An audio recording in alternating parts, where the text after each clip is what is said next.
मी स्वतः मी केस आणि आष्टी मी बघणार आहे.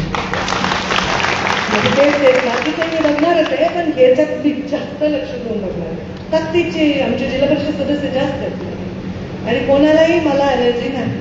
होरेकरची महेंद्र कोणाची ॲलर्जी मला नाही, पण फक्त आमच्याच माणसावर अटॅक का करता? इकडं विरोध एकाला, तुला नाही म्हणाले विरोध एकाला करायचा अटॅक दुसऱ्याच्या कार्यकर्त्याला करायचे, हे मला काही धोरण नाही कळत. तर माझ्या कार्यकर्त्यावर आता जर एकही कोर्ट केसेस झाल्या, खोट्या केसेस, तर मग ते दुर्गाची मूर्ती मला दिलीच आहे. मी संयमी आहे, पण ते काय असते ते असं संयमी माणूस असं बंद करून संयम दाखवते ना, त्याचं महाकालीचं रंग बदलत जातो ना, तसं होत आहे. आता हे मला कार्यकर्ते म्हणजे संतोष विजयकुमार चेहरे पडले तुमचे, काय आरक्षण पडलं महिला, हा, आणि विजय म्हणले आता मला म्हणले तिला जा एक चांगली ब्रँडेड पर्स आणा जाऊन.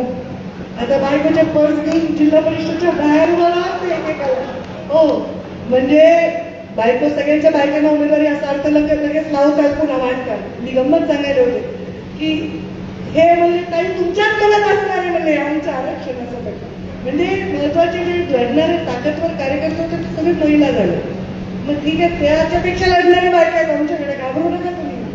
पण महिला आरक्षण आहे, आपले महत्वाचे महिला झालेले आहेत आणि ह्या लढाईचे आपल्याला जिंकायचंय आणि चांगलं चांगलं चांगलं राज्य करायचं, चांगलं काम करायचं. परळीमध्ये दिवाळी फराळनिमित्त पंकजताई असं बोलल्या की मी आष्टी आणि केज मतदारसंघात लक्ष देणार आहे आणि प्रीतमताई हा माजलगाव मतदारसंघात. हे पहा, ते राज्याचे मंत्री आहे आणि प्रत्येकच वाक्याला आपण असं काही म्हणणं उचित नाही.